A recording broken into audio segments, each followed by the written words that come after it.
This video demonstrates how to add a hyperlink to an email signature field using Sigsync.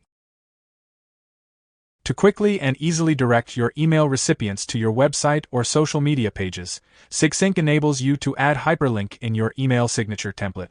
You can add hyperlink to signature fields such as text, image using the Sigsync signature editor. Select the table and insert the text.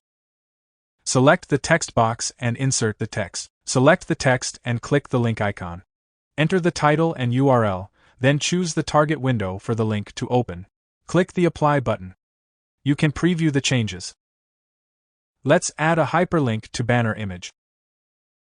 Select the banner image and click the link icon.